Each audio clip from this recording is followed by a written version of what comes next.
আজি পুনৰ এখন ভিডিঅ'লৈ তোমালোকক স্বাগতম জনাও। যিসকল ষ্টুডেণ্ট ছেকেণ্ড ছেমিষ্টাৰৰ পঢ়িবা, তো ছেকেণ্ড ছেমিষ্টাৰৰ যিটো তোমালোকৰ common paper MDC multidisciplinary course যিটো আছে, তো সেইখন পেপাৰৰ তোমালোকৰ কোনটো ছাবজেক্ট তোমালোকৰ ছেকেণ্ড ছেমিষ্টাৰত পঢ়িব লাগিব, সেইখন ছাবজেক্ট আজি তোমালোকৰ আগত দেখুৱাম আৰু সেই ছাবজেক্টৰ চিলেবাছো দিম। তোমালোকে চাই থকা। তো পাঠ্যক্রম syllabus FYUGP NEP 2020 BA BSc syllabus for second semester. তো তোমালোকৰ যে BA BSc ষ্টুডেণ্টে তোমালোকৰ MDC ল'ব পাৰিবা যে সেকেন্ড সেমিষ্টাৰত যে কমন পেপাৰ যিটো হিউমেনিটিজ এণ্ড ছ'চিয়েল সায়েন্স যিটো তোমালোকৰ দিয়া আছে MDC যে হিউমেনিটিজ এণ্ড ছ'চিয়েল সায়েন্স 2।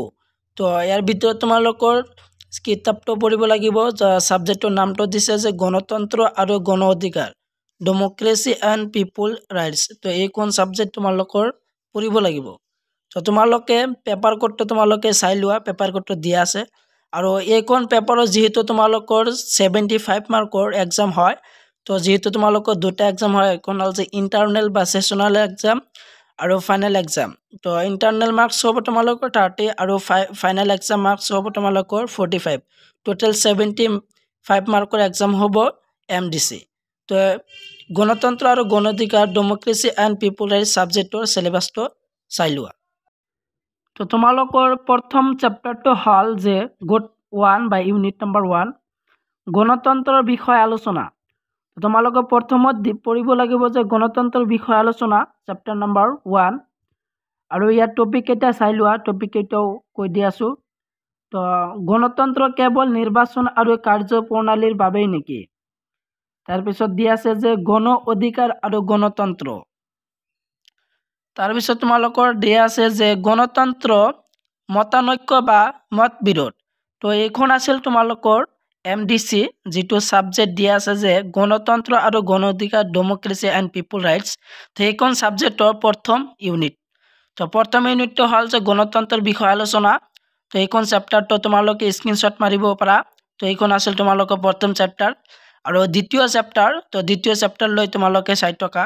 দ্বিতীয় নম্বৰত তোমালোকৰ দিয়া আছে যে দ্বিতীয় নম্বৰ ইউনিট যে সংবিধান, নাগৰিকত্ব আৰু যুক্তৰাজ্যবাদ। তো এইখন আছিল দ্বিতীয় নম্বৰ চেপ্টাৰ যে সংবিধান, নাগৰিকত্ব আৰু যুক্তৰাজ্যবাদ। তো এইটো তোমালোকে চাই লোৱা আৰু টপিক কেইটা কোনকেইটা দিয়া আছে। তো মৌলিক আইন হিচাপে সংবিধান, এইখন আছিল প্ৰথম টপিক দ্বিতীয় নম্বৰ চেপ্টাৰৰ। তাৰপিছত দিয়া আছে যে সকলো নাগৰিকত্ব গণতন্ত্ৰৰ অন্তৰ্গত নেকি? তাৰপিছত তোমালোকৰ টপিক নম্বৰ দিয়া আছে যে 3 নম্বৰ যে এখন বহুমাত্ৰিক সমাজত যুক্তৰাজ্যবাদৰ বিষয়বস্তু কিয়? এইখন আছিল তোমালোকৰ দ্বিতীয় নম্বৰ চেপ্টাৰৰ টপিক। তো টপিক কেইটা তোমালোকে স্ক্ৰীনশ্বট মাৰিব পাৰা যে দ্বিতীয় নম্বৰ টপিকটো যে সংবিধান, নাগৰিকত্ব আৰু যুক্তৰাজ্যবাদ। তোমালোকৰ এইখন ছাবজেক্টত তোমালোকৰ মুঠ 3টা চেপ্টাৰ দিয়া আছে। তো 3টা চেপ্টাৰ মিলি তোমালোকৰ 75 মাৰ্কৰ এক্সাম হ'ব। তো তোমালোকে আৰু এখন আছে, তো তৃতীয় নম্বৰ চেপ্টাৰটো তোমালোকে চাই লোৱা।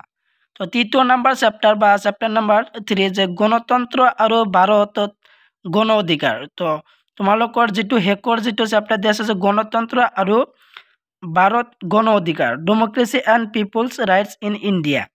তো তাৰপিছত তোমালোকৰ টপিক কেইটা চাই লোৱা যে জীৱিকাৰ বাবে অধিকাৰ। তো জীৱিকাৰ বাবে অধিকাৰ, গণতন্ত্ৰ আৰু ভাৰত গণ অধিকাৰৰ চেপ্টাৰৰ টপিক এইটো আছিল। তাৰপিছত আছে তথ্য জনা আৰু শিক্ষাৰ অধিকাৰ। তাৰপিছত তোমালোকৰ দিয়া আছে যে খাদ্যৰ অধিকাৰ। তো এইখন আছিল তোমালোকৰ টপিক। তো টপিক যিহেতু 3টা দিয়া আছে যে 3 নম্বৰ ইউনিটৰ যে গণতন্ত্ৰ আৰু ভাৰত গণ অধিকাৰ, জীৱিকাৰ বাবে অধিকাৰ, তথ্য জনা আৰু শিক্ষাৰ অধিকাৰ, খাদ্যৰ অধিকাৰ। তো এইখন আছিল তোমালোকৰ MDC humanities and social science 2ৰ যিটো গণতন্ত্ৰ আৰু গণ অধিকাৰ, ডেম'ক্ৰেসি এণ্ড পিপল ৰাইটছ ছাবজেক্টত দিয়া আছে সেইখন ছাবজেক্টৰ চিলেবাছ। তো মোৰ তোমালোকৰ যিহেতু 3টা ইউনিট দিয়া আছে, প্ৰথম ইউনিটত দিয়া আছে যে গণতন্ত্ৰৰ বিষয়ে আলোচনা। তাৰপিছত তোমালোকৰ দ্বিতীয় নম্বৰ দিয়া আছে সংবিধান, নাগৰিকত্ব আৰু যুক্তৰাজ্যবাদ। আৰু তোমালোকৰ 3 নম্বৰ দিয়া আছে গণতন্ত্ৰ আৰু ভাৰত গণ অধিকাৰ। তো এইখন আছিল তোমালোকৰ মুঠ 3টা চেপ্টাৰ। তো চেপ্টাৰ তোমালোকে সম্পূৰ্ণখিনি তোমালোকে ভালদৰে স্ক্ৰীনশ্বট মাৰি লোৱা আৰু নেক্সটত তোমালোকৰ আগত আলোচনা কৰিম এইখন পেপাৰৰ যে কোশ্চিন এনসাৰ নোটস তোমালোকৰ আগত দিম। তো তোমালোকে নোটস পোৱাৰ কাৰণে মোৰ চেনেলটো ছাবস্ক্ৰাইব কৰি থবা।